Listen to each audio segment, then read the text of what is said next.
Hey everybody, it's GombletX and welcome back to some more Magic Arena, and today we're going to be playing another premiere draft of Kaldheim. We've got Kaldheim flashback drafts all week, which is super sweet. This is one of my favorite formats they've ever put on Arena. It's got very cool flavor with Viking and Norse mythology themes, and it's got a really fun draft format where there's all of the grindy kind of green blue based snow decks and all of the aggressive kind of white and red based aggro decks, and then you of course have like black in the middle, kind of hopping between the two pairs. So a really cool format with a lot of stuff you can do. We have opened up a pretty powerful rare here that we can just roll with, the Glorious Protector, a 4-mana 3/4 flash flyer that can exile any non-angels you control until she leaves the battlefield. So if your opponent's about to use a removal spell on one of your creatures, you can flicker them into the Protector so that then whenever they finally kill the Protector, you can get that other creature back anyway. So just a 4-mana 3/4 flash flyer, already good. You also have the Foretell mechanic, which was unique to Kaldheim, letting you spend 2 mana to exile the Glorious Protector on an earlier turn. That way, on a future turn, the Glorious Protector only costs 3 mana instead of 4, so great rare to start it off, and we'll see where we go from there. Here we have a couple of the best cards for the grinded out kind of green snow decks. Ravenous Lindworm is a huge way to help stabilize against more aggressive archetypes, playing a creature that will often be the largest creature on board while gaining back a bunch of life you've taken early game. There's also Binding the Old Gods for excellent removal for that kind of deck. The green-based snow decks, again, can do a lot of splashing. There are tons of dual lands in the format, as well as cards like Horizon Seeker in green to pull out whatever land type you need. And Binding the Old Gods is super good in that archetype because it's a removal spell, and then it's also ramp on Chapter 2, letting you pull out any forest, and the dual lands in this format are dual lands with basic land types, so it can even pull out a dual land, which is really, really good. So Binding the Old Gods is by far the best card here, and I think I'm just going to roll with it, even though I started with Glorious Protector, because it is so good. Because the only real follow-up to Glorious Protector would just be taking like the 3-mana 2/2 flyer or something, which is not the greatest thing ever. That being said, now pack 1 pick 3, we've certainly got some more options. So the Gold Vein pick is quite nice in aggressive archetypes, because you have enough creatures to easily put this onto something early game. Use the treasures that this provides to dump out your hand as quickly as possible to try to just outrace the grindier, slower matchups. So Gold Vein Pick's actually a pretty premium card. There's also Tundra Fumarole. You kind of just need to be in red for this. You don't even need to be in snow at all.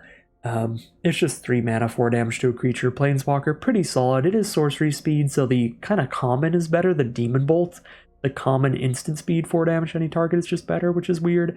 But Fumarole is definitely better than Provoke the Trolls because it is cheaper for more damage.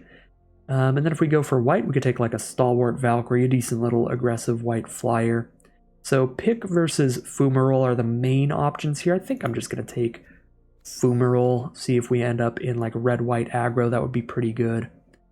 So now we have some pretty filler aggressive red and white cards between Dwarven Reinforcements, Fearless Pup, Codespell Cleric. They're all fine, but they're pretty filler and you can pick them up later.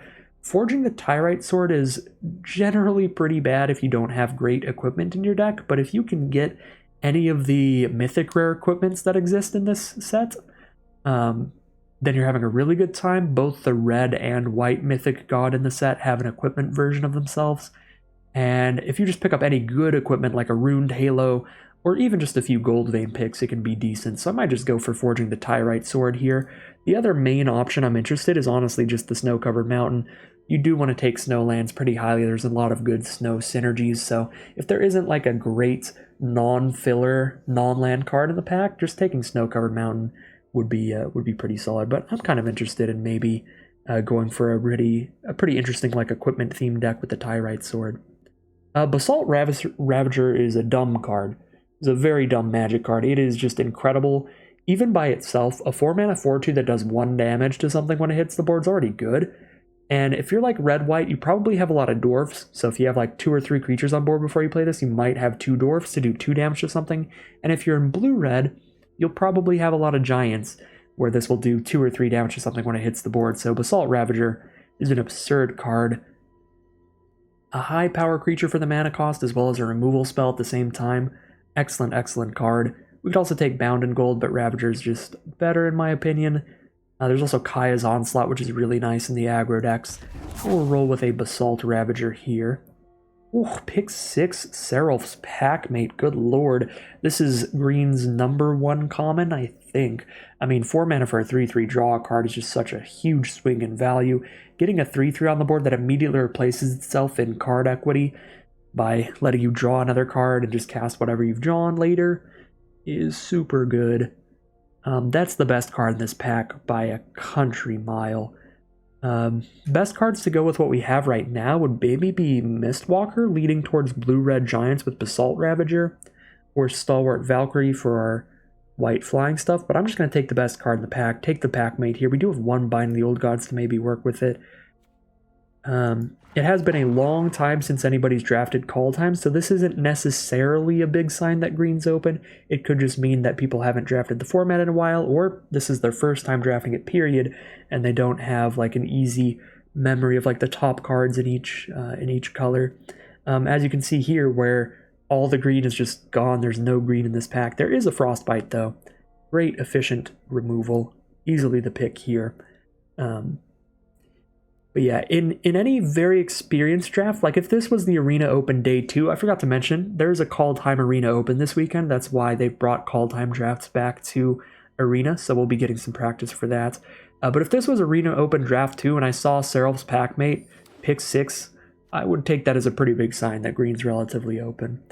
But in this draft, it seems like it's not the case. It's just kind of a weird signal, which definitely happens sometimes. Now we have Disdainful Stroke heading towards Blue-Red Giants, or we just take Starnheim Courser or Battlefield Raptor for white aggro. They're both solid. Raptor's like really good with like the Goldvein picks. Courser's just a decent flyer, decent sized flyer for the mana cost. There's a lot of cards that care about like casting 2 spells in 1 turn as well, so Battlefield Raptor does overperform quite a bit from what it looks like, but I'm still going to take Courser, I think, but in most sets, I would almost never take just like the 1 mana, 1/1 flyer, but in this set, it's actually pretty good. 1/2 flyer first strike, and there's a lot of different ways you can use it. So pick 9, it is looking like red-white might be the most open place. Again, it's kind of hard to read the draft pod when we're getting signals like pick 6 Packmate and then 0 green cards for the next several packs, but it is what it is. We're definitely still getting decent red-white aggro cards like Axguard Cavalry. Could also take Carter for red-black. It's pretty fine. Not the most exciting thing ever though, so I'm just going to stick to what I have so far. Squash is pretty great removal. It's exceptional if you have a giant on the board. Still pretty solid if you don't, so I'm going to take that here. Got a lot of great red removal here, and now a pick 11 Goldvein pick. Literally a pick 11. Yeah, pretty happy to see that. Provoke the Troll's also okay. A little overcosted. Not going to be the pick here because we already have 3 great removal spells now.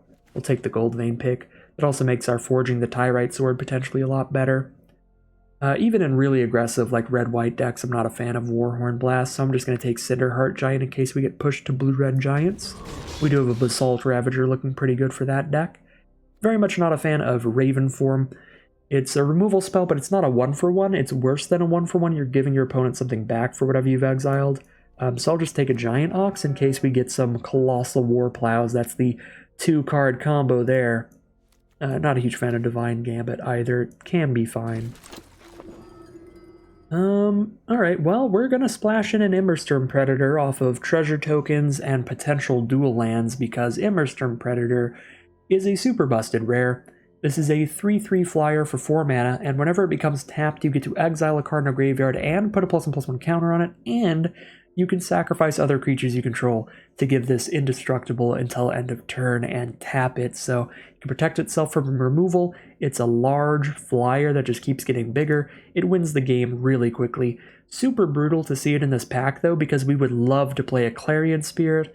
We would also love to play a Demon Bolt and another Goldvein pick, but if last pack was anything to go by, we'll probably wheel this Goldvein pick, which is super good for us when we're now going to be splashing in a black card into our red-white deck.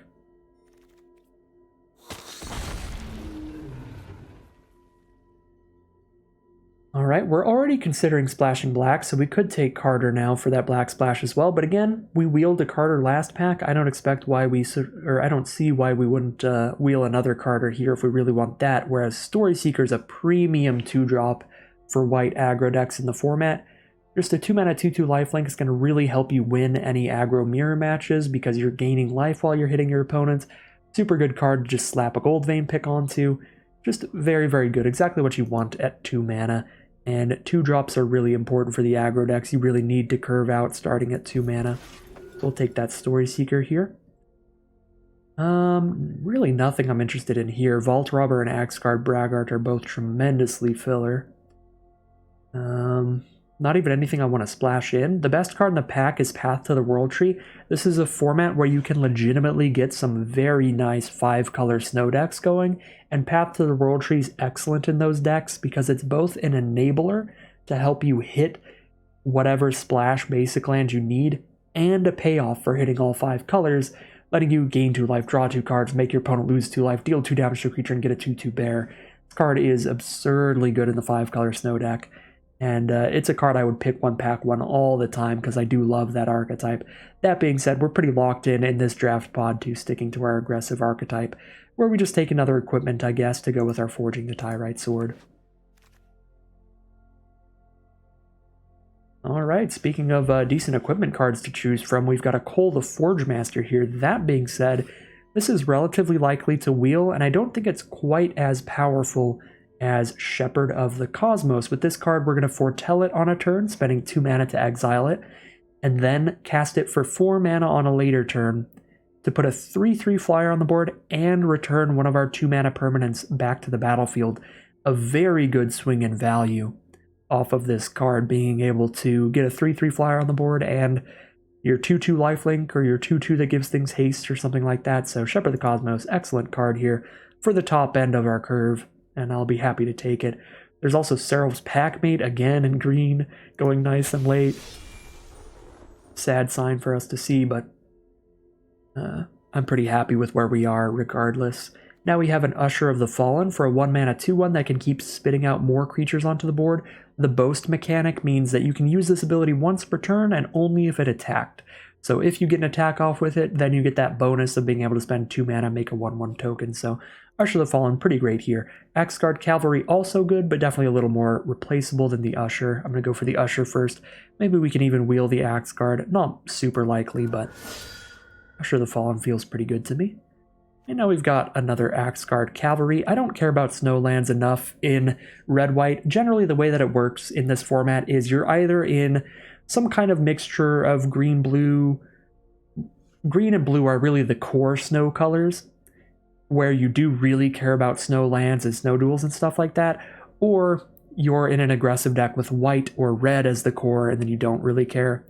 There's definitely some red cards that care about snow, but you generally play those in the green-blue or the green-red snow decks or the blue-red snow decks, and there's almost no white cards that care about snow though.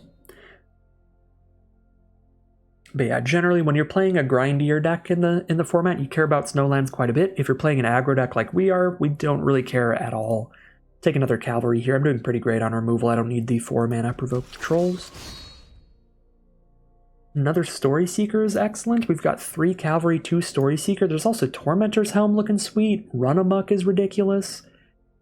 Pretty hard choice here, because we could definitely use more 2-drop creatures. You can never have enough, but this equipment's really nice too. I think we're about to wheel another Gold Vein pick though, so I'll just take a pick over the Tormentor's Helm. So it's really just Run Amok or Story Seeker, and I'll go Story Seeker. Even though the Run Amok is great. Yeah, we did wheel another Gold Vein pick, we'll take it. Really helping get that Immersturm Predator cast, so that should be helpful. Nothing we want here. I'm just going to get goofy. Braggart would be fine, but I would rather just get goofy and silly with it and take another Giant Ox. This way, if we get some Colossal Plows, we get to play them. I think I've been ignoring Colossal Plows, though. If there have been any Colossal Plows, I was not paying attention. So the Giant Ox is a vehicle that can crew 6, because it crews with its toughness, and the Colossal Plow is a 2-mana vehicle that requires 6 power to crew. So with a Giant Ox and a Colossal Plow, you can just immediately crew that thing on like turn 3, And then you're just immediately attacking with a 6/3, getting extra mana, gaining extra life, all that kind of stuff. So it's pretty fun. It's a pretty fun synergy there. I don't think Raider's Carve looks that good, but neither does Valor. I'll just put a Divine Gambit in the sideboard, and if we end up really low on removal, we could play it. This is not good in aggro decks. This is really for really slow decks. This is the kind of removal spell that you want this to be the last removal spell you play. You play this when your opponent is down to like one card in hand and probably doesn't have anything else to play. But if you play this as an early removal spell to try to clear out blockers, they're just going to play the best card in their hand and you're going to have a horrible time. So it's really not good in our deck. What do we have here? We've got another Squash, which seems pretty good. I do have 5 2-mana creatures now. I'm probably not playing the Oxes, but 5 2-mana creatures. I don't know if I need the Story Seeker that badly. So taking like a Craven Hulk for a good 4-mana creature or another Squash for another removal spell seemed great. Again, we're wheeling Goldvein picks all day, so we can just grab the third Goldvein pick off the wheel. I don't think I'm going to splash in a Battle of Frost and Fire. I don't really want to splash in a board wipe in an aggro deck. But it is a real powerful card. Super, super good in the Giants archetype. We only have like 1 or 2 Giants though, so this is not a one-sided board wipe in our deck. It's going to blow up a lot of our stuff, so I'm going to go for the Squash here. Now we have... Oh, we didn't wheel that Cole the Forge Master, which is kind of weird. So I guess we should just take this one. Excellent snow lands for snow archetypes, but we don't really care about those. Yeah, not too much going on. Craven Hulk versus Cole the Forge Master here. I actually do have double Squash now, and we'll take a look at our creature curve. Again, I've got a lot of good 2-mana creatures, a few 3s. We might actually want another 4-drop creature over the 2-mana creature, but Cole's a lot better. Does a lot of cool stuff with Goldvein picks. So we'll keep the Cole here, but in the future, I think we actually do need to prioritize stuff like the just 4-mana Craven Hulk, based on how our curve looks. Our mana curve. There's basically nothing for us here. We just take a Dwarven Reinforcements, or we try to splash in a Maya off Goldvein picks. We're probably going to have 3 Goldvein picks, and we have a Forging the Tyrite Sword. It's one of the things the Goldvein picks does give you access to. You get to be like a red-white aggro deck that just gets to splash everything in also. We're not losing too much by not having reinforcements. I'll take Maya here and maybe get even more splashy with our Goldvein picks. Ooh, absurd payoff here, pack 3, pick 4. We would have had an absurd payoff if we were in 5-color snow or blue-red giants also, but Magda Brazen Outlaw is so good for this deck. All of our dwarves get +1/+0. That's going to be a majority of our creatures. And whenever any dwarf becomes tapped, including Magda, we get a treasure token. So this makes our splashes even easier. We're going to have so many treasure tokens lying around. We're also able to do some absurd plays like turn 2 Axguard Cavalry into turn 3 Magda. Use the Cavalry to give Magda haste. That will be tapping the Cavalry, getting a treasure token. Then we attack with Magda, get another treasure token. So on turn 3, we're playing like a 2-mana creature and a 3 or 4-mana creature. And it's just really hard to recover from a start that is that quick and that aggressive. So Magda can do some really busted things for our deck. We're really happy to take her. So I could take another cheap dwarf here, could take the 4-mana card because we do want more of those, or I could take the excellent Bound in Gold removal. We're at the point now we have 27 playables in this deck. I don't think we need to focus too hard on any specific card type. I'm going to actually just take more great removal of the Bound in Gold here. But we have enough great cards in the deck that we should have redundancy at pretty much everywhere on the curve. Take another Goldvein pick. We just be the playset of Goldvein pick deck and have a lot of fun with that. Because I think we're getting a pick 9 Goldvein pick here. Great Hall of Starnheim is actually pretty splashable in our deck, but Clarion Spirit's very good. If you cast 2 spells in one turn, you're spitting out a Spirit token as well, and it's also just a 2-mana 2/2 on curve. A lot of 2-drops in here, but you do want a lot of 2-drops to go with Clarion Spirit, because 2-drops along with the pick make it really easy to just on turn 4 go 2-drop, 2-drop, get a 1/1 Spirit, stuff like that. Speaking of things that make casting 2 spells in one turn easy, 1-mana creatures are a great way to do that, a 1-mana 2/1. So on turn 3, I could go Clarion Spirit and then Usher of the Fallen and immediately get a 1/1 Flying Spirit off of that exchange here's our pick 9 pick.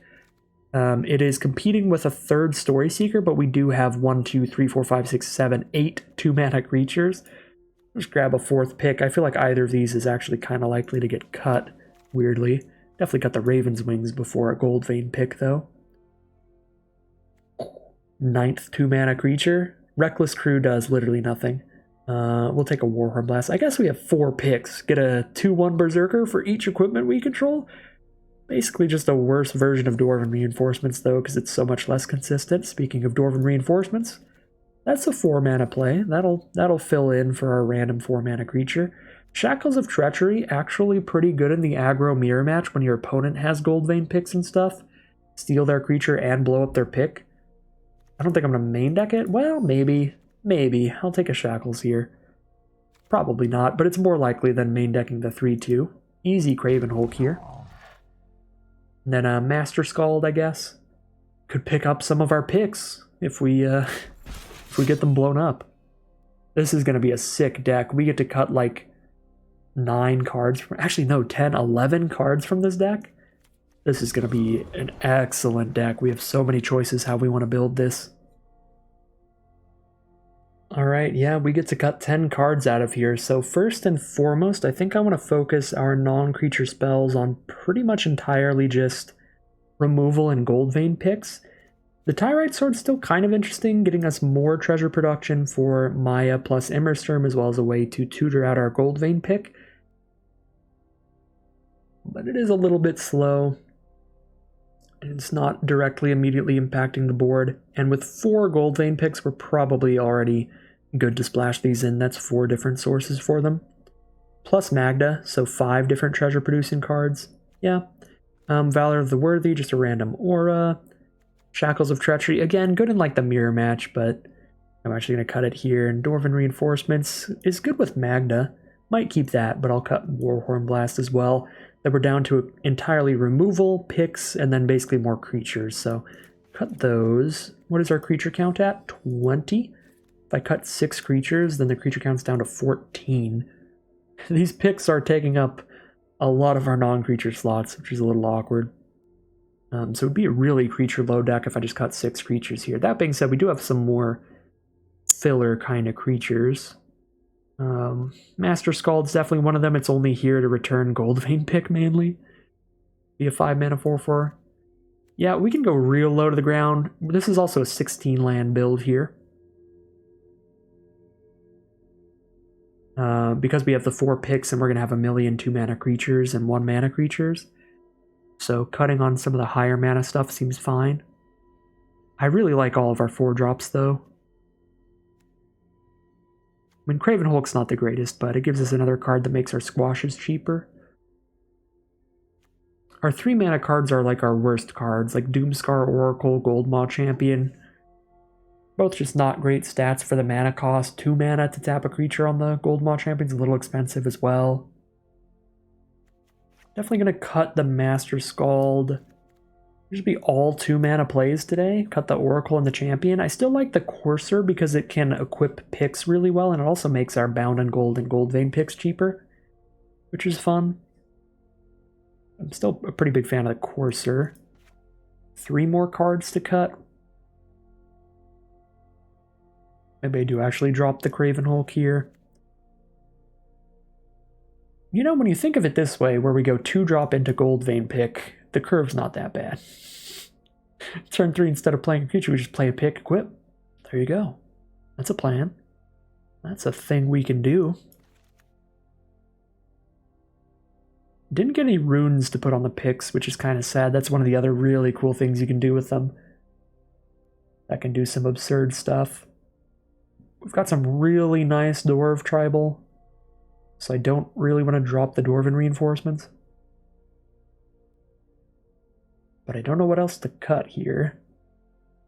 I need to cut 2 more. I guess Cavalry's probably the most filler of our 2-mana creatures, because again, that lifelink on Story Seeker is so good. The Clarion Spirit spinning out more tokens is incredible, and obviously Magda is our best 2-mana creature, and Cole is pretty good with 4 copies of Goldvein pick.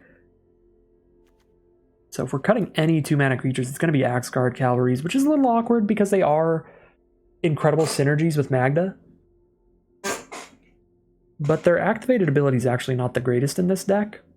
These are at their best in like blue-red giants. They're kind of the best 2-mana creature you can have in that deck because you get a 2/2 on the board to start attacking blocking with, and then, you know, giving a 5-mana 4/4 haste is a pretty big deal, or a, you know, 6-mana 7/6 or whatever giants they have. But in this deck, it's mainly just a 2-mana 2/2 with no text, unless we get that dream draw of Axguard Cavalry into Magda. So I think I'm pretty good to cut at least one of those, and I still have 15 creatures in Dwarven Reinforcements.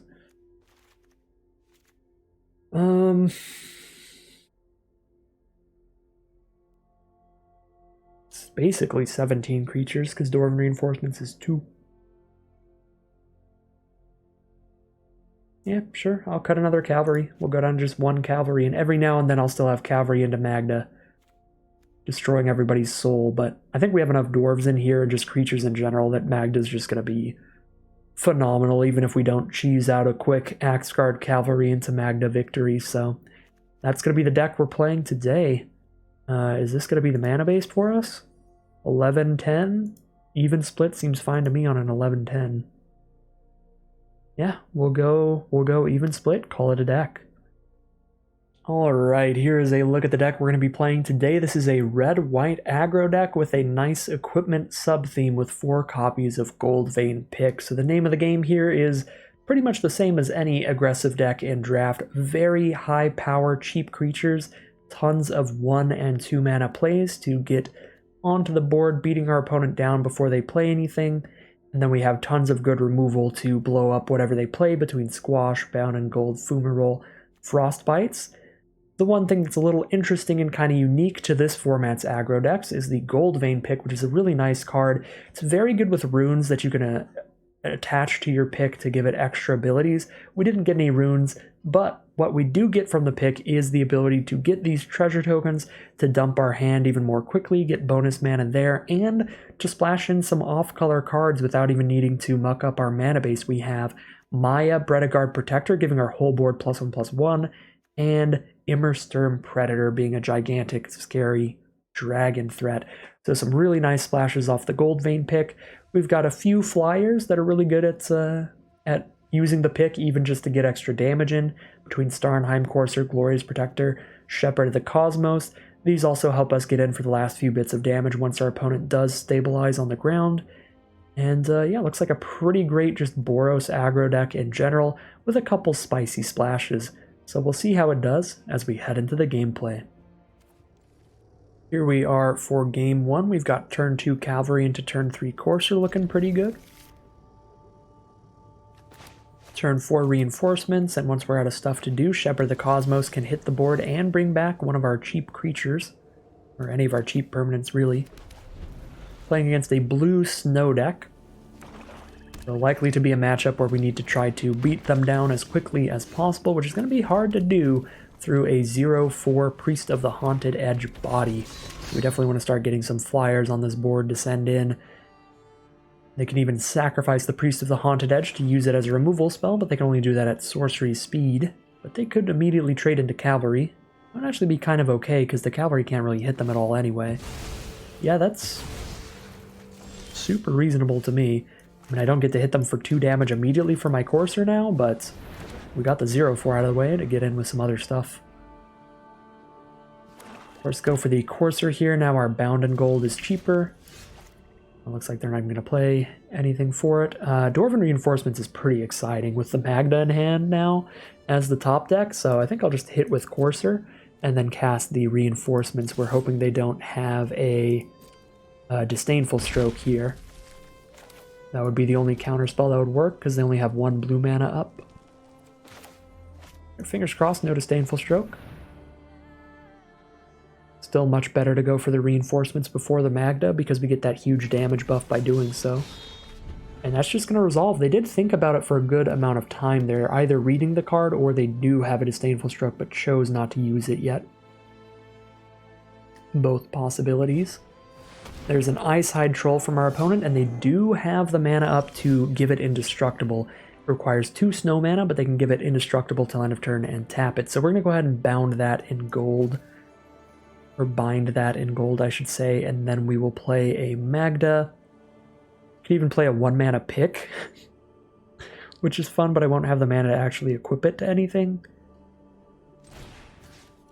Yeah, we'll bind that in gold. Okay, so that can't attack or block. And we play the Magda. We're going to get 2 treasure tokens here, hit for a ton.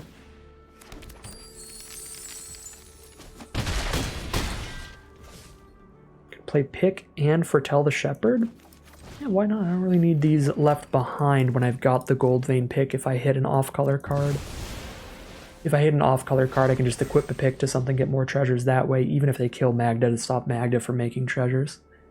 They would need to kill Magda and the pick to keep me off of treasure tokens. So we'll just go ahead and Foretell the Shepherd immediately. Make it a cheaper play on a future turn. The way that Foretell works, important to keep in mind, you can't cast the card the turn you foretell it. But I guess a lot of the cards, the foretell cost is the same as if you just like hard cast it. If you're just foretelling for 2 and then casting for 4, then you would just be like, okay, I'll just cast it for 6. But do keep that in mind. You can get got. If you foretell something and then you intend on playing it the turn you foretold it, you're going to have a really bad time because that's not going to work. I guess I could Shepherd back the Axguard Cavalry. That's not horrible. Attack with everybody here. They block 1 3-power creature. I guess I don't even need to Shepherd until post-combat, so I could just Shepherd back Magda. Sure, we'll go Pick on the Courser, attack with everybody. They probably block Magda, then we bring Magda back. They're at 1 life. They're at 1 life, and we'll have Magda back on board. And again, tons of treasures left behind if we hit any of our splashes.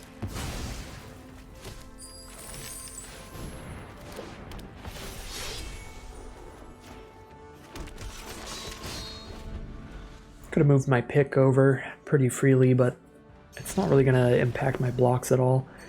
But they are going to scoop them up, and that is exactly kind of what we want to happen in that matchup. They look to be on a grindier late game kind of green, blue, black snow deck. Definitely what you're going to see a lot of in the format. The snow decks tend to be, again, as I said before, either blue or green based, but then they have a ton of other colors, and the most commonly red is like the third most prevalent snow color, black is like the 4th, and then white just is kind of non-existent. So snow decks often like green, blue, red, black. A lot of cards just trying to survive till the late game, and once they do hit the late game, they're splashing in like every bomb under the sun. They have a ton of cards like Ice Hydrol that are great at grinding out value, because if you're an aggressive deck, if they have the mana up to activate this thing, they get to keep just trading 2 mana into your creatures 1 by 1, and this troll just sits there eating up your board over time, and then it can double as a win condition later when they have a ton of snow lands, get a huge attack in. But tons of good card drawn stuff in the archetype. Our opponent really just didn't hit much there. Cast 3 spells all game, and so the fast aggressive deck is going to win that kind of matchup. Our opponent just does not have enough early game spells to cast there. So we are 1-0 heading into game 2. Here we are for game 2 on the play. No treasures for this Maya. Multiple 4-mana cards with 2 lands, but if we are stuck on mana, we can foretell the reinforcements and cast it for 2, and we have that great turn 1 Usher. It is a risk, but in a deck this aggressive, with as many 2-mana cards as I could draw into, I am going to keep it. You'd certainly get punished for it, though. Ooh, a Frostbite. So attack with the Usher here. I would rather be able to just cast reinforcements next turn than get a 1-1 from the Usher. Playing against red-green with a Surtland Frostpire, so probably red, blue, and green at the minimum. Likely to be pretty snow-based, pretty rampy, late-game kind of stuff. Foretell a card turn 2, that could very well be a Seraph's Packmate, which would be kind of rough for us. And that would be a 3-3 that lets them draw a card when it hits the board. If I hit a land, I can Basalt Ravager that away, because these are all warriors. Oh no, these are Berserkers, and this one's a warrior. Oof. Guess I'm 1 damage off from Ravaging it away. Now I can Ravager it away, because now I'll have 3 warriors, but I don't have the mana for Ravager. Do I just play Cole and pass the turn? 3/3 walling me off is so brutal here. If I had 2 mountains and 1 plains, I'd probably attack with everybody and then just Frostbite and play Cole. I guess I can Frostbite and make a 1/1 still. Get things out of the way, stay aggressive. Yeah, probably supposed to.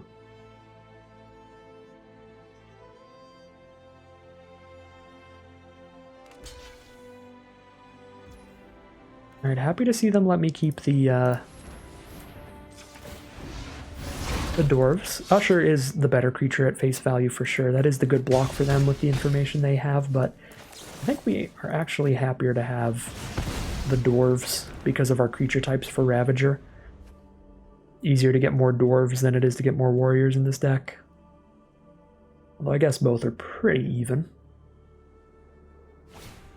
Horizon Seeker is the play. Very good for them here. They get to search for any basic land whenever they attack with it, but it's actually not a very good blocker. It's only 2 toughness. We'd probably go pick and equip here. So we want to start getting treasures soon to cast more of our spells while we're stuck on mana, and definitely get to Maya. But they're probably just going to trade into the picked up creature. But we'll have the pick around to keep using later. And the pick still gave us value by letting our 1/1 trade up into the 3/2. Alright, this is a very good snow deck. You definitely want to draft lands super highly, so you want tons of snow duels and lands that can cycle away for good stuff. And our opponent's got both of those. So very nice looking 5-color snow deck here. We could have a rough time while we're stuck on mana. Just play Cole and equip the pick, attack with a 4-power Berserker. They block or we get a treasure. So we get a trade, or we put them to 4 life and get a treasure. We put them to 4 and get a treasure. Feels pretty good here. Basalt Ravager can shoot somebody's face. So we've got a really nice win condition. We have 3 dwarves on the board right now, so we can shoot somebody for 3 damage. So even if we never get an attack in again, if I can just play 1 or 2 more creatures and then play a Ravager, we could get there. So there's a Blizzard Brawl to kill our Cole the Forge Master. That's pretty brutal. The Dwarf, of course, not being big enough to attack into the 4/4 anymore unless I put another pick on it, which might be the play. They're going to go ahead and foretell a card here. That could be the counterspell for 2 mana. That could be a Demon Bolt here. Be a lot of things. 4 life. Do I just attack both here and really hope it's not the counterspell, and then I just Basalt Ravager the face for 2? It's a Demon Bolt. I think attacking both is fine here. Right, because if that ends up being like a Demon Bolt or something, so that they don't die, they kill both my creatures, but I put Scald to 1 toughness, then I play Ravager and kill Scald with it, and have a 4-power creature on board. And obviously, if it isn't a counterspell or Demon Bolt, I just kill them. If it's like Glimpse the Future to scry 2, draw 2, or if it's a Packmate or something, that doesn't matter right now. Well, they have something instant speed. There are a lot of instants that don't save them here. There are plenty that do.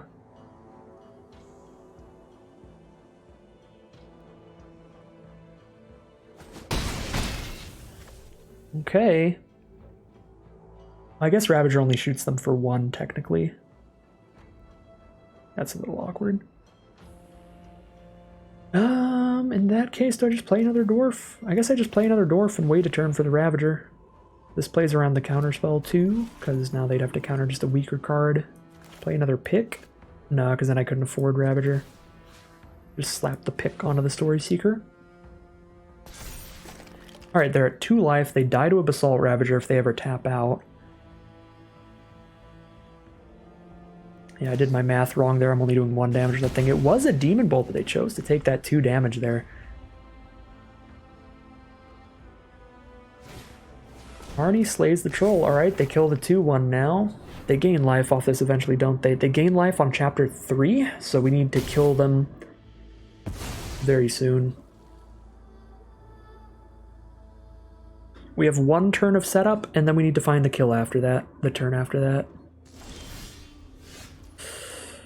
Oh, that's not going to do it. Oh, that's really not going to do it. I guess Ravager into Squash the Scald could, if they don't have Disdainful Stroke here. I don't really have an alternate line at this point, so that's my only option. Oh, they've got a Disdainful Stroke, don't they?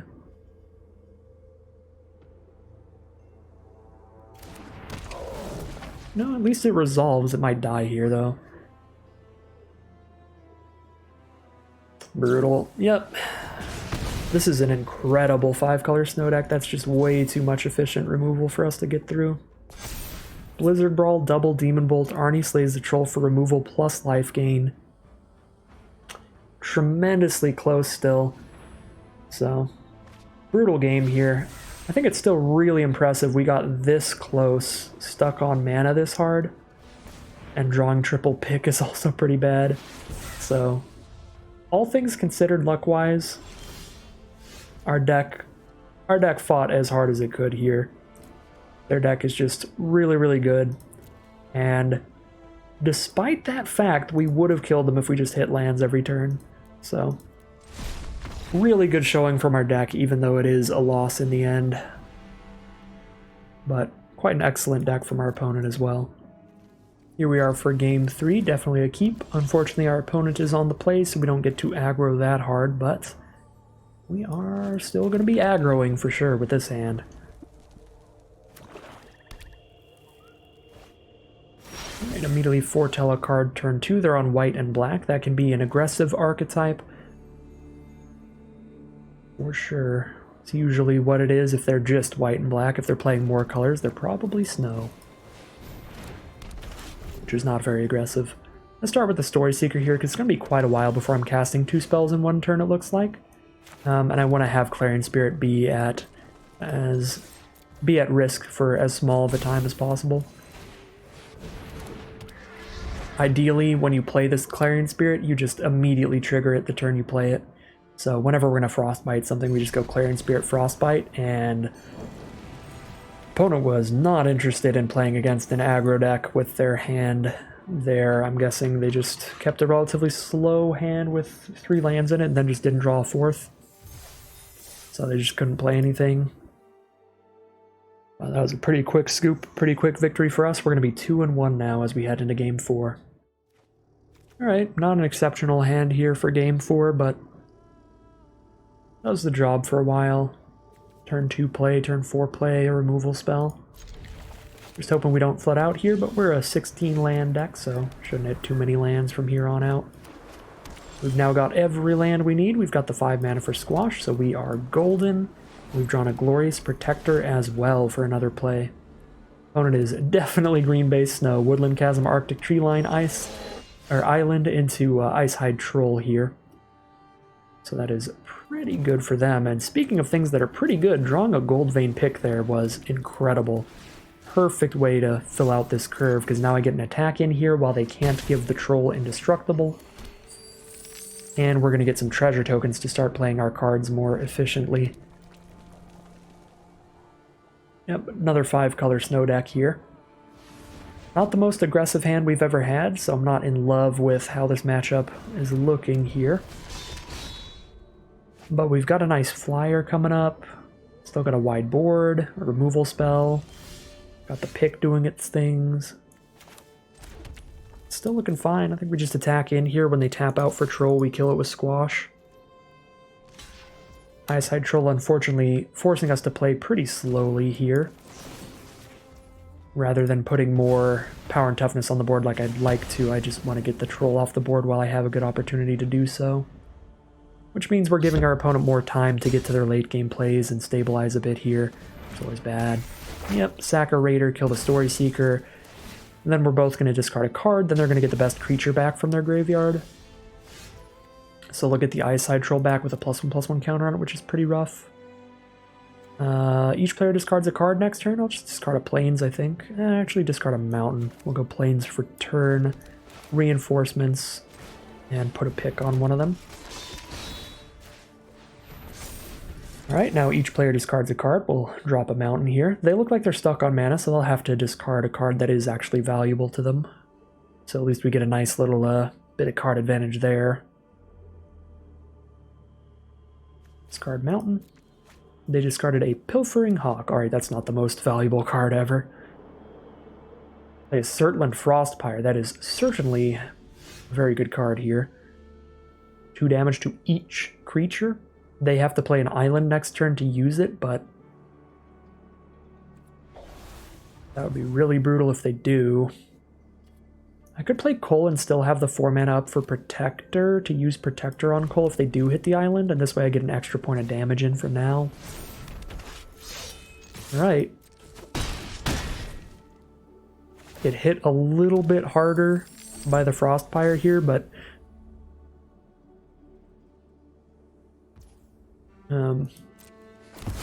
I think it's worth it to get the extra damage in. We have the response. Oh my god, that's disgusting. Battle of Frost and Fire to just kill everything. I could play Glorious Protector, but the Protector will just die to the 4 damage. Alright, yeah, they have 2 board wipes, so I guess we just are not going to win here. Well, Glorious Protector hits them for 4 a turn. That kills them in 3 attacks. Why can't I play it?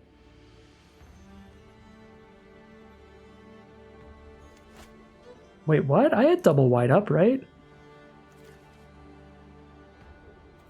Why did it...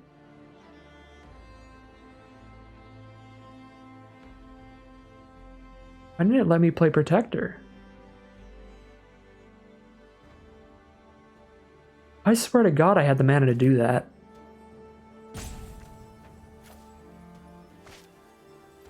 Am I losing my mind?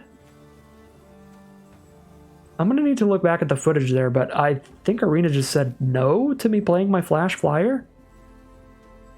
For just no reason. Okay, well maybe we'll just lose the game because Arena said I couldn't cast my thing. Yeah, we had a treasure token there and 4 lands up, I thought. Or I guess a treasure and 3 lands. Did it auto-tap all my white sources and I only had a treasure for white? None of this makes any sense. Yep, Spirit of the Alder Guard, incredible snow card here. Opponent should be at 7 life right now. This is brutal. I feel like we actually did have a line to victory with Glorious Protector.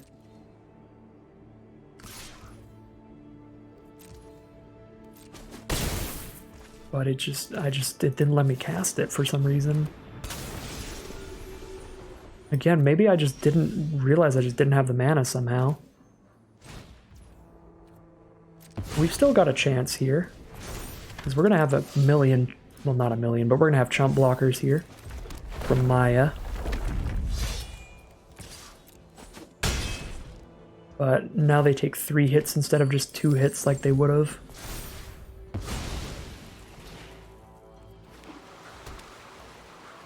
Every mana value 5 or greater card lets them draw 2 now. Okay, they kill Maya. They're dead in 2 swings in the sky still.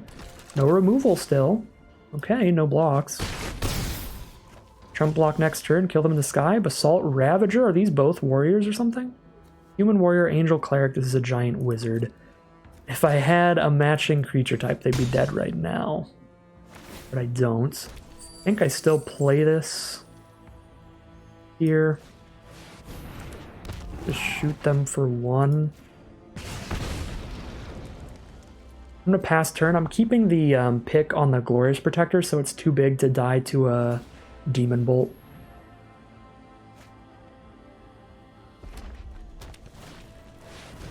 Oh, wait, they could have killed me with Frostpire. They could have done 2 damage to all creatures. And both of my blockers would have been dead, and they would have had, like, 8 power on board.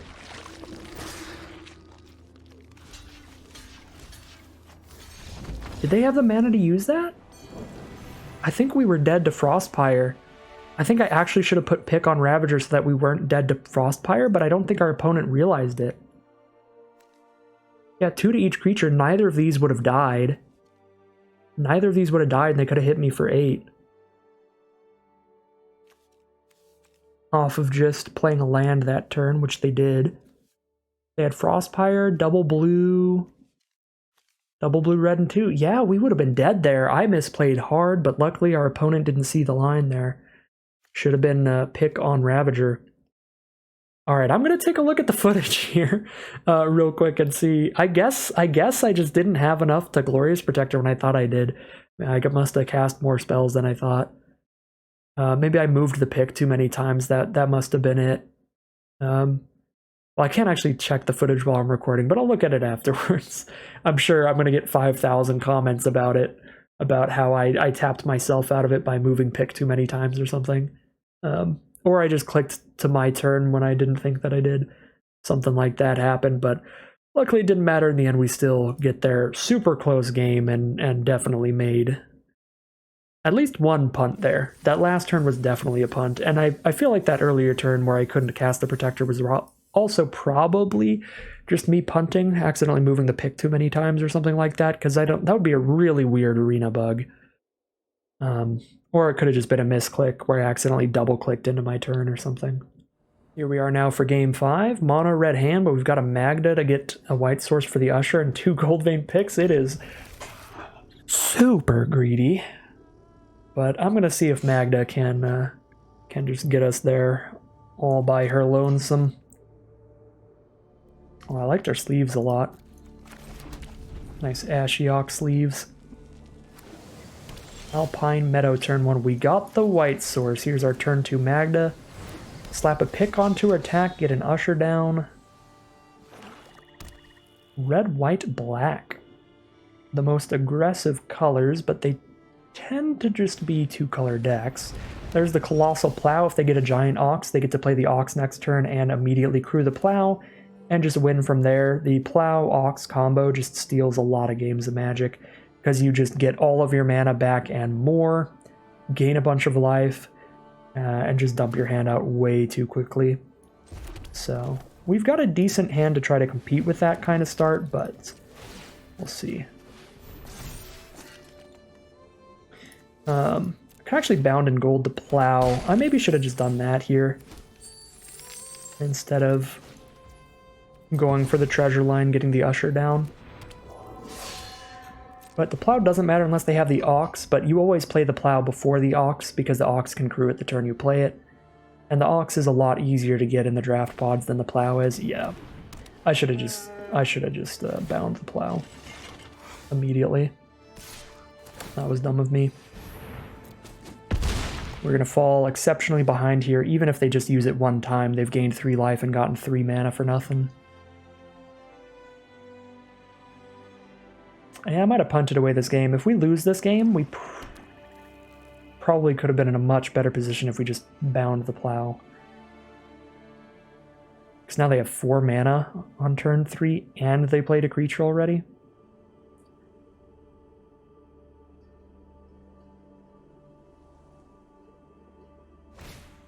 Starnheim Courser and a pick. Some kind of 2 mana artifact.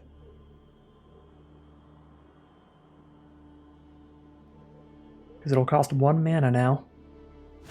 Courser, Rune of Sustenance on the Plow. Okay, well, we're super definitely mega killing the Plow now, so I can bind the Courser in gold, attack with both, get 2 treasure tokens, use the 2 treasure tokens to bind the Plow. Or I can, yeah, Fumarole the Courser and bind the Plow. Could also put another pick on Magda, but then I only bind the Plow if they don't block. They probably don't block. I think we just go for the safe line, which is Fumarole, 2 more treasures, bind. Bind the Ox as well. If they get another Ox, they're just going to go crazy with this life-linking Plow now.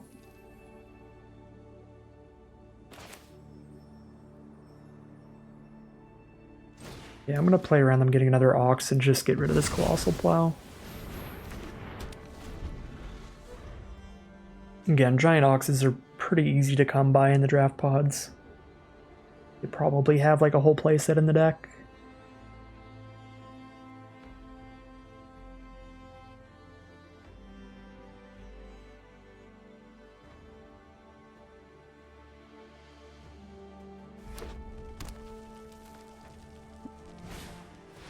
Death Knell Berserker's fine. And they don't actually even need the Ox to crew it, they can just crew it with 3 creatures, and if it's going to be a 6/3 lifelinker, that would be just worth it. And Priest of the Haunted Edge. Kind of weird in there, but it's -2/-2. Sure.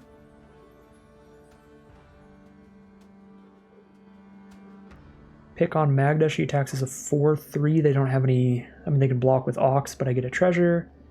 And I get Magda out of reach of the Priest, which is pretty big. I think I'm going to get Magda out of reach of the Priest, and I'd rather get a treasure than hold up a blocker.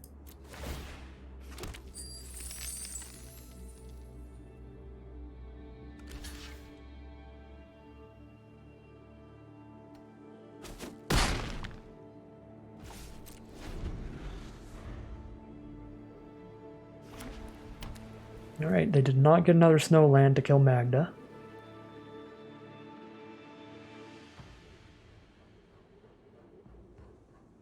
Two cards in their hand. You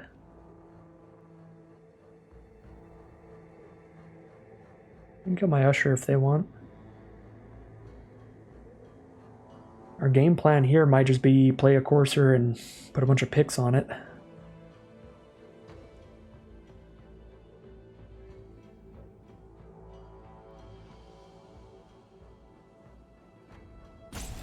Usher is also a decent game plan, because we just keep putting 1/1s on the board.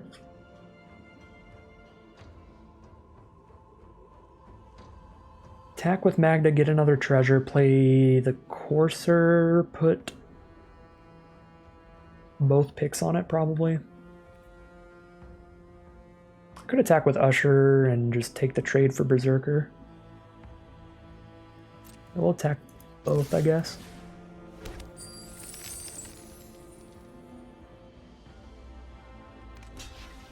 I guess we'll wait on the Courser then, because it's probably better to get the 1/1 while I'm getting that value.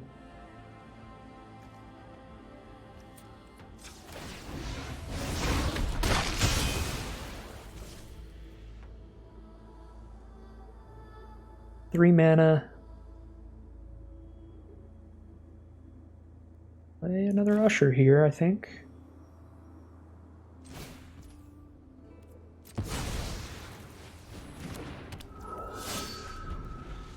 Could play the Story Seeker too, but I want to hold on to these treasures so that the turn I play Courser, I get to put both my picks on it.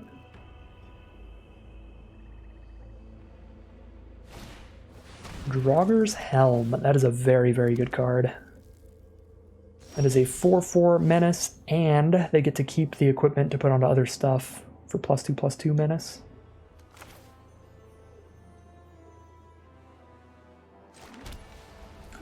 Decently happy to trade into that. The gold vein, the double gold vein picks just carrying a lot of weight here.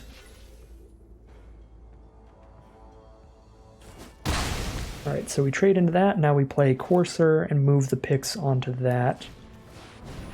Get it out of range of the Priest of the Haunted Edge.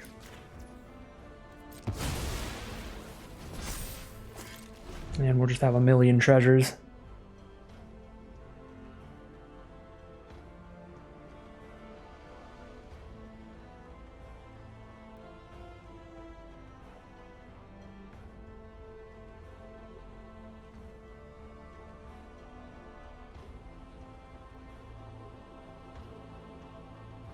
If the Courser dies, we can double equip the Usher and just start making 1/1s every turn. If they both die, then we're just in a full-on top deck war. Okay, so kill the Usher.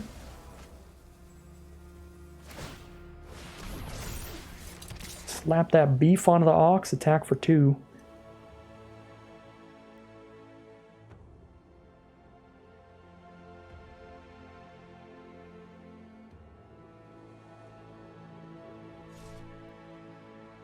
Hold it as a blocker for the 1/1. Yeah, just maintain that life total. Hey, there's a squash. That's not big enough to kill the ox, but still fine for future creatures. Let's get loaded on treasure. Drop a Story Seeker. Pass the turn. I'm not going to move any picks over. That way we're keeping our Courser out of range of a Frostbite. Frostbite would be 1 mana for 3 damage as soon as they play another Snowland. Showdown of the Scalds. That is a game-winning card. They draw 4 cards, and then every time they cast spells next turn, they get +1/+1 counters on thing. They have Birgi, Draugr, Necromancer. Another Giant Ox doesn't really matter, but Birgi and Necromancer is absurd. Those are both just must-kill threats. And the Horn is really the must-kill card, and I can't kill that, obviously, because it's just a big artifact. So this Horn is going to draw them a million cards, potentially win them the game. The Necromancer will just blow up with a squash, but the Horn's a big deal.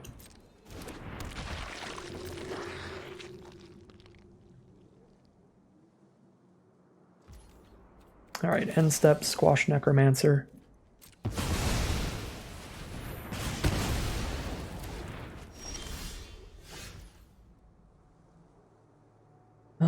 Yeah, just need them to not be able to kill the Courser. Just keep hitting them for max damage in the sky.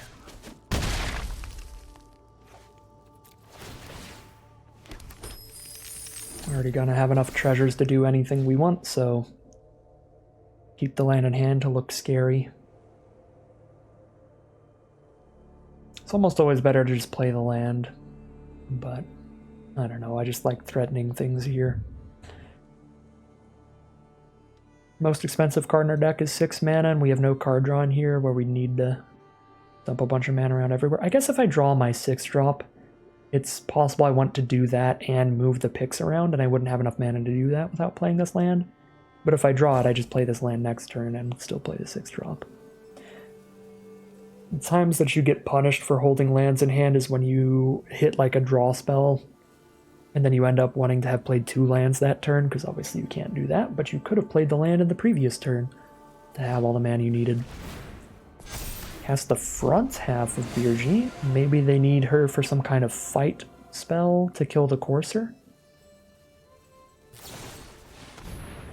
Iron Verdict? They definitely don't. I think they're just in a position where they'd rather try to get their own threats onto the board. Another Ox. Yeah, they're just making their own threats to try to close out the game here, rather than going for the long game card draw. Alright, well, we don't have blocks for that. Still got a few more flyers in here, some that are really good, and there's the one that's really good. Play the Shepherd. Can't pick up the Courser with it, but I can pick up Magda, I guess.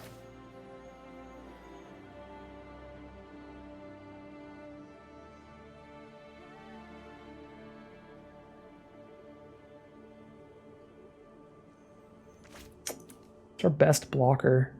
Honestly, it's literally just Magda. Okay.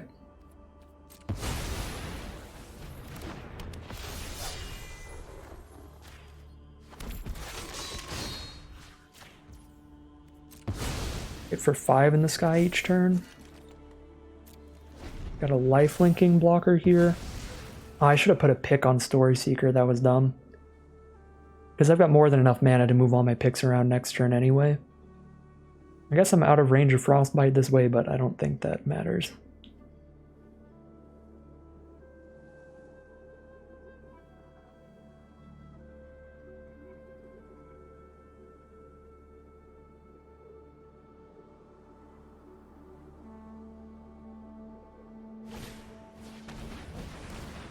Alright, Skull Raid to draw 2 cards and get a +1/+1 counter again from Showdown of the Scalds. Yeah, that Showdown is just an absurd magic card. Their deck is balmy. Showdown of the Scalds, Birgi, Draugr Necromancer.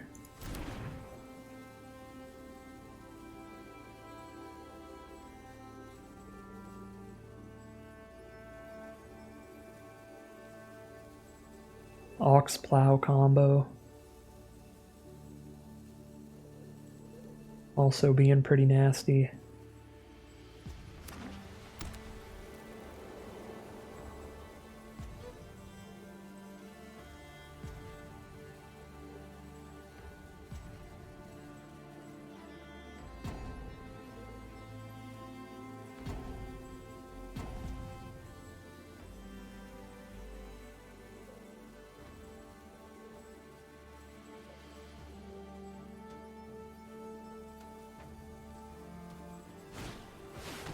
Hair grid as well? What is their draft pod? Is that bomb like 6? I think that's more reasonably like bomb number 4. Showdown of the Scalds, Birgi, Tergrid, and Draugr Necromancer. Yeah, that's bomb number 4. They're all premium bombs though. I'm pretty sure all of those are within like the top 20 highest win rate cards in the format. Oh, that is really, really bad for us. We have to trade into Birgi here. If they have any instant, they put a counter on her and it's not a trade, but they only have 2 mana up. It's like a run-amok or something. We're kind of just dead no matter what. We have to just make that trade.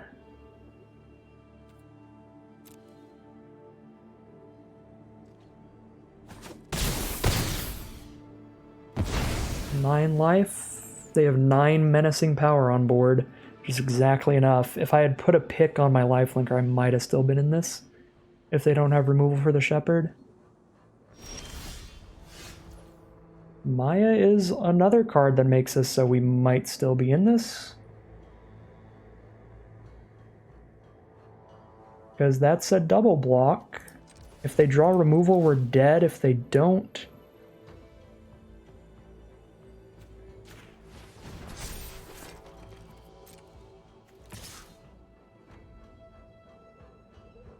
Yeah, if they draw removal, we're dead. If they don't draw removal, they're dead.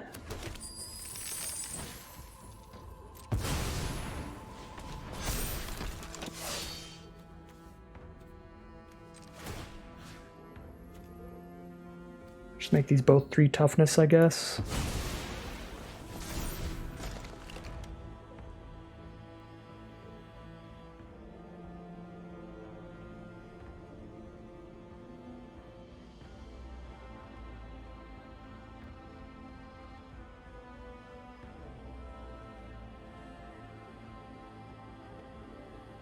We are tapped out, so if they have the removal here, probably getting cast very soon. It's leaving us in suspense here. Got a double block, we'll double block the highest amount of damage.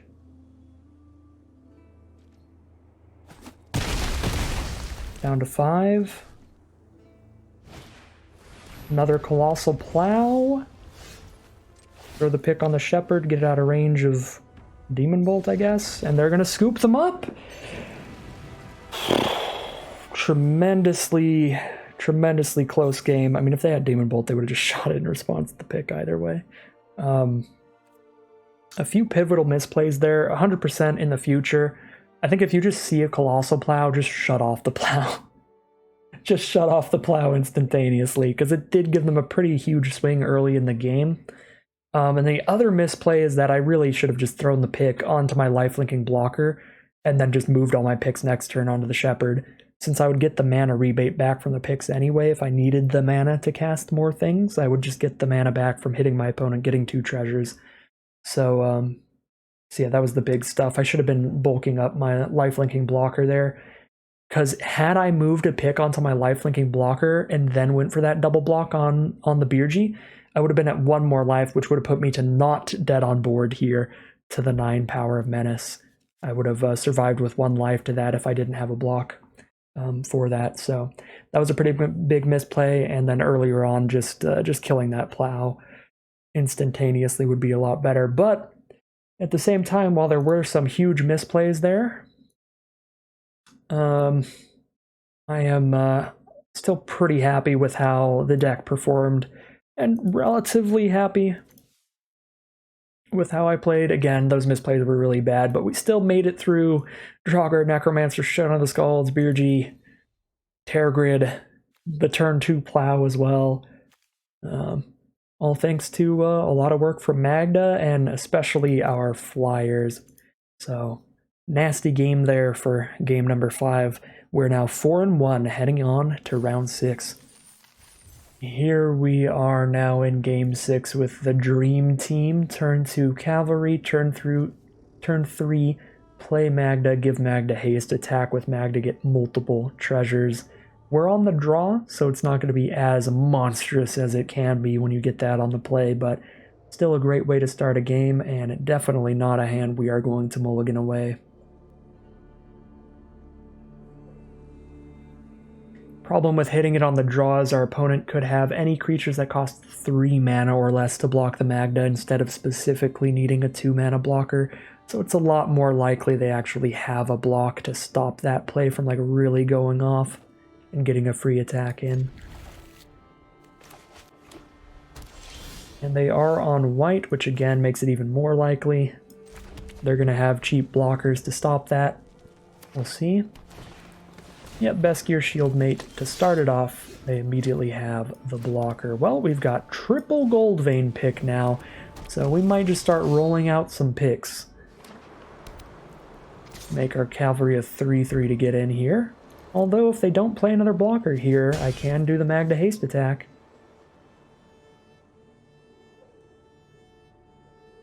Come on, no blocker. No blocker. Fortella card, okay. Magda haste time it is, and I even get to make the most of my additional 1 mana, or I could spend the treasure to play a pick. I think I'd rather put another creature on the board here.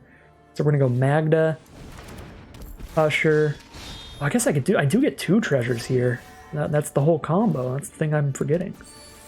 2 treasures, so I could play a pick this turn as well, but playing a pick now is the exact same thing as playing it next turn because I would be using my 2 treasures, which will still be around next turn, so if I want to have a pick equipped to something next turn, I can just sack the 2 treasures next turn, and it's functionally the same. And this way I have more flexibility of actually being able to cast Ravager pre-combat, whereas I couldn't otherwise.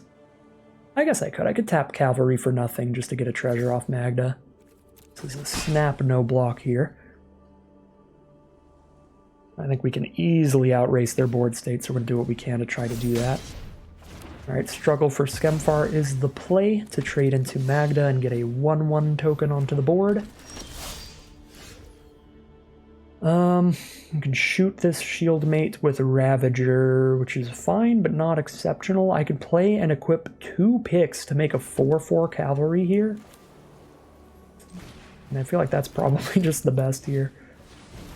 And then we're just going to start putting picks on our stuff every turn.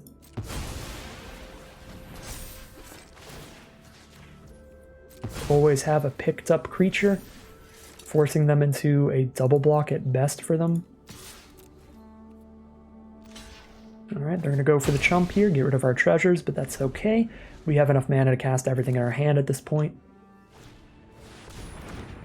Batter Shield Warrior, that only really does stuff on attacks, and I have a Frostbite to hold up. I could just Frostbite one of their blockers if they go for the double block. This is going to be an ouchie for them. And just play another pick and equip it. I think I'll put the next pick onto the Usher of the Fallen. So it can attack into the 1/1.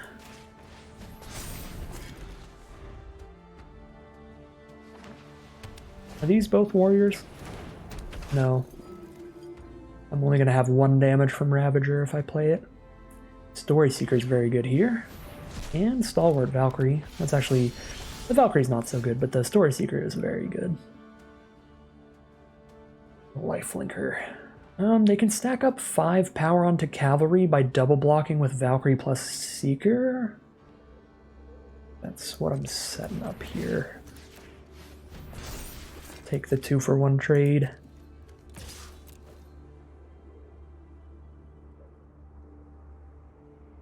And then suit up the Usher of the Fallen. Okay, chump block to stop us from getting treasure. Rather play the spirit or just save it for potentially double spelling later. I'm just going to spirit immediately.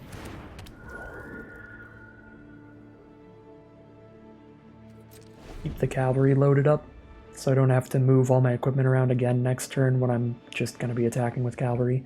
Now we have 2 spirits on the board, so Ravager does kill one of their creatures. Probably the biggest, best reason to play Clarion Spirit this turn is now Ravager gets to shoot something for 2. Rune of Sustenance? Well, I know what I'm shooting for 2. Lord, do I know what I'm shooting for 2.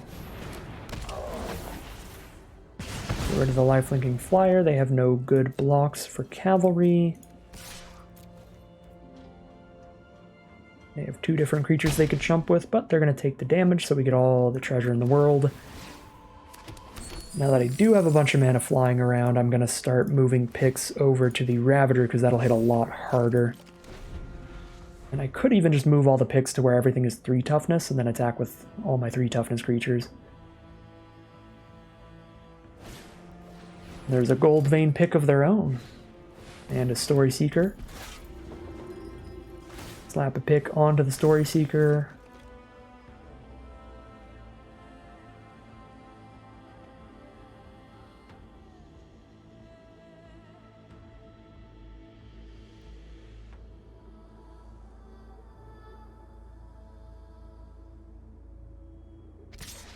Get a lifelinking attack in here.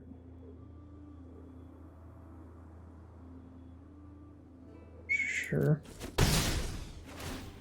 I don't have a great block for that because I don't have a 4 toughness creature up. Use the pick's treasure to move it over to the Seeker there.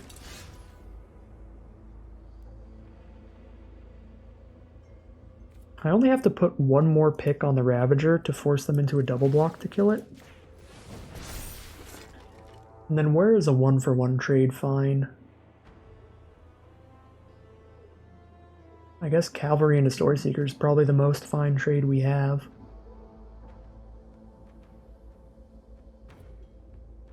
Yeah, attack with these, and then we're going to move all the picks over to blockers, so they don't get any more life-linking back swings. Alright, take the trade, and we get a bunch of treasure.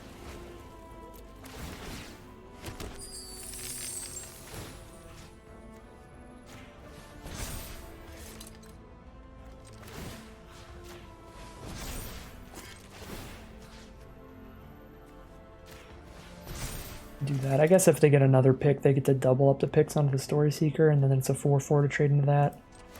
Yeah, I'll actually just make 1 5/5 blocker. I've changed my mind. All this treasure left behind. Alright, pick onto the Courser it is. Send that in. And then move the pick to the Story Seeker. For blocks, probably. Gold Maw Champion. Pick goes on to Story Seeker. Need 4 toughness to force a double block with Ravager, so we'll give that 4 toughness.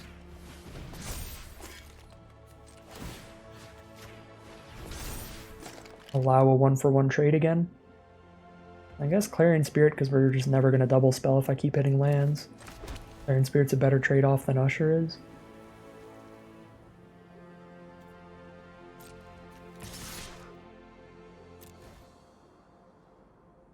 Alright, 1-for-1 for the Clarion Spirit, and Ravager's gonna hit for a ton again.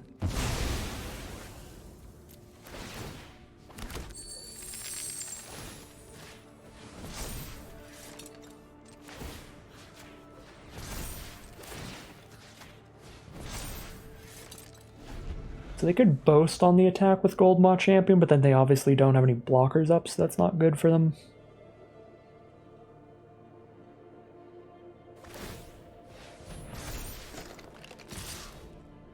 Alright, they're doing it. Oh, they're not boasting? They have some kind of combat trick they're going to try to use to find lethal? Well, I'm going to make the block here to survive a combat trick. Okay. Yeah, they probably had some trick to try to find lethal there. They still have it, though. If it's +4/+4, we're just dead because we've just hit, like, 4 lands in a row and we don't have any flying blockers. Keep a blocker on the ground, at least. But yeah, I mean, if they have +4/+4, they have +4/+4.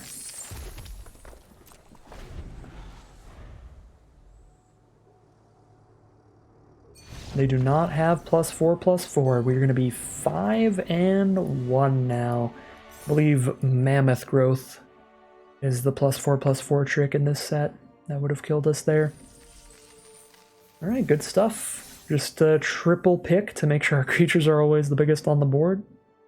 And we are now in the money, getting 1,600 gems out of the 1,500 gem event. Here we are for Game 7. We don't have any red source in hand, but we do have 2 picks to throw on a Story Seeker to try to get that red source. Got to be an aggressive mirror match, except that we are on the draw, obviously on the back foot there. Never great to be on the draw in the mirror match. Very aggressive curve here, a turn 1 play and a turn 2 play. We'll get a Story Seeker down. It's the best creature in aggressive matchups, or its lifelink to help us outrace them. We did hit our mountain, which is nice. We are a little high on mana here, though, which is risky. 5 lands drawn already. And they are really curving out here.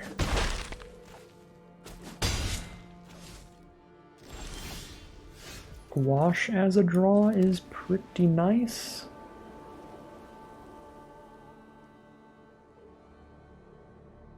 Take 5 damage every turn. I can start gaining 3 life every turn. I think I set that up here.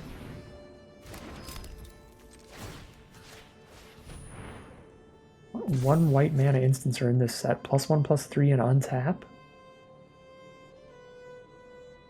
Well, I lose this game if they have +1/+3 untap. Because if I attack, they +1/+3 untap, shield mate, block, kill Story Seeker, don't lose a creature. And if I block, they do the same thing. And if I don't attack or block, I'm going down to 10 and Story Seeker's doing nothing. I'm not going to be able to squash till they have 5 mana. So Arena seems to be saying they have some kind of 1 mana instant in hand in the mono white deck, which could only really be 1 mana +1/+3 combat trick. But if it is that, I lose this game literally no matter what. So, just in case they're playing in full control mode, I think we attack. But if they have it, they have it. We've just lost. Period.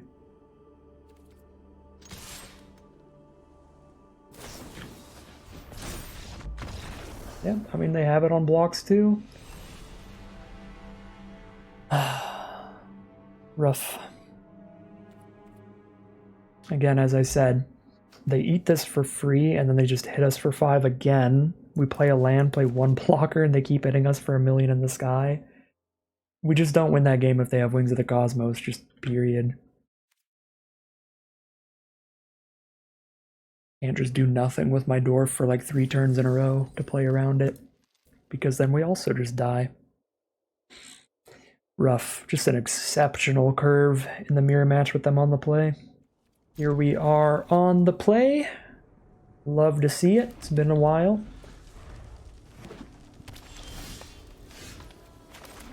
We've got turn 2 Magda with Gold Vein pick with Dwarven Reinforcements with the Magda, which is absurd. They've got 2 mana. Elderfang Disciple is the play. We'll discard the mountain. We're going to be getting treasure tokens all day long. We are going to have to just slam down a Gold Vein pick on Magda here to go ahead and attack through this Disciple, though. But we'll get 2 treasures for doing so to go ahead and play this Story Seeker, which will then give us more treasures because another dwarf's going to be tapped next turn. And we're just going for it here. There's a Koma's Faithful that could trade into Magda, but there's a Frostbite for it, and we just get in there. Getting 2 treasures here, minimum potentially 3. With even just 2 treasures, we can play Dwarven Reinforcements. And then we can play Basalt Ravager next turn. Looks like we're getting 3 treasures, so we will have 1 treasure left behind for Basalt Ravager next turn. This is looking pretty unstoppable here. But they could have a board wipe. That would be the one way out for them. Bears of Yara, a very powerful card, but it's going to be a little too slow for them here because we have the Ravager to blow up the Changeling, which negates the rest of Bears of Yara. And we have a million treasures. So play our next pick and move all these picks wherever we need them.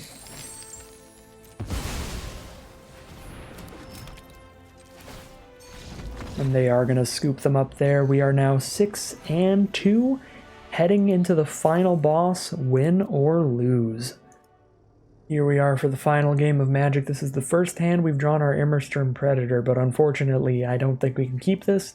We have 2 picks, but we don't have a creature to put them on, so we hit a 3rd land and we only have 2 lands in the hand. Quite risky here, really needing that land drop and then needing them to not have removal for Courser. Think I'm supposed to take the mulligan here. This is definitely one of those keeps that could be a greed keep. That would be quite fun, but I don't want to take that risk. Let's see what we get here. This hand is infinitely worse. Well,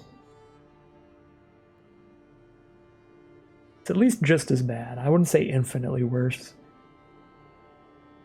This might be a sad way to end it today. We get Dwarven Reinforcements no matter what, and a Fumarole if I hit any land. Probably drop the Usher of the Fallen, because I know I don't have 1 white mana turn 1, so...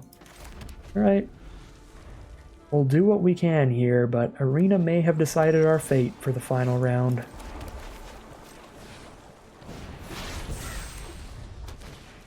Playing against Black-Red, Deathnell Berserker's the first play. We have missed a land drop here. We did not draw one in our first 2 draws. Did not hit a land in our first 3 draws now.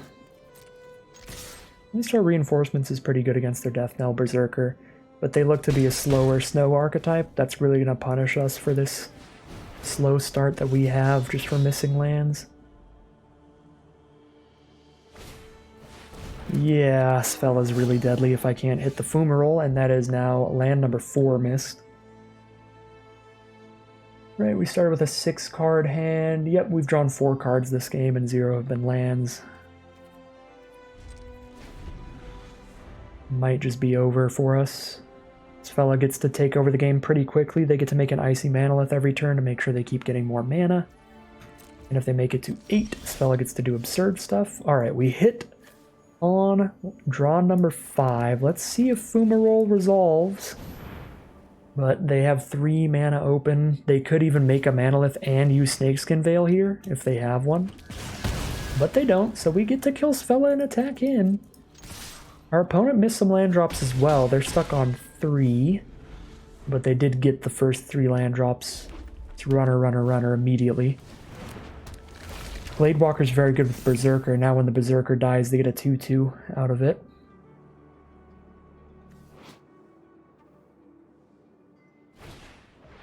And the Breakneck Berserker, so some pretty aggro cards there. We might just bind the Berserker in gold here to be able to attack with everybody. This seems pretty reasonable. We're not going to get any 2-2s from that later, and I get to attack with everybody. I lose a 2-1, put them to 6.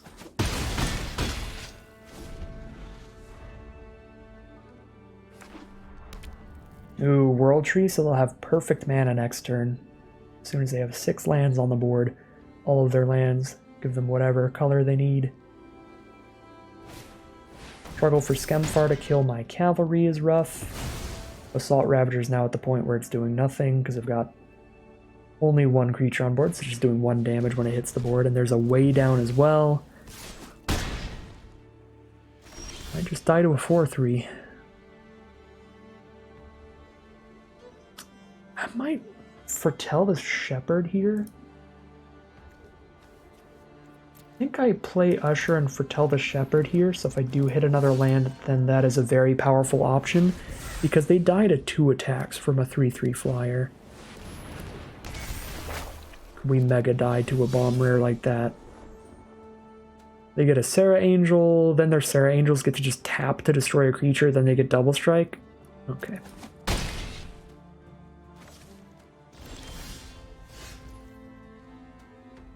Yep. We're super dead. They can attack with both and tap because it's got vigilance too to blow up a blocker. So they hit for 8 minimum, then they have double strike next turn. And we didn't even hit the 4th land anyway. We just really missed our draws this game. And we've drawn 8 cards. We've drawn 1 land. Brutal way to end it. Because we got close, even missing that much. We still got them down to 6. With a shepherd foretold. Now they just move this hammer over. So they could have killed us for cheaper. But get the dwarf just in case this doesn't kill us. We are super dead. Well, some really rough luck in the losses today. Yeah, we just had some... We had the aggro mirror with the opponent on the play. With just a busted curve with the Wings of the Cosmos to just make it so none of our attacks or blocks would have worked at all. So they just pile onto us way too quickly. So that was just a brutal game of Magic in general, and then our other 2 losses were just tremendously poor luck mana-wise. And we got a lot closer than we should have, at least, for as stuck on mana as we did in both of our other losses. So I think overall this deck was pretty exceptional. Pretty exceptional. We were basically always going to lose those 3 losses we got today. I definitely made a lot of misplays today, but they were almost all in the games that we won anyway. So at least there's that. But yeah, really enjoyed this deck. I think it's quite powerful. Just got some poor luck for our losses here. I think this very well could have been a 7-win run quite easily. But 6-3 is still quite good. We are definitely up in value, up in gems. And yeah, Kaldheim is a sweet format. It's a super sick format. Again, a lot of people remember it just for the 5-color snow stuff, which is really fun to draft and really fun to play. But it's a diverse format. There are great aggro decks and there are great grindy 5-color snow decks. As you can see here, we played with and against several great aggro decks. I think the format is pretty well balanced.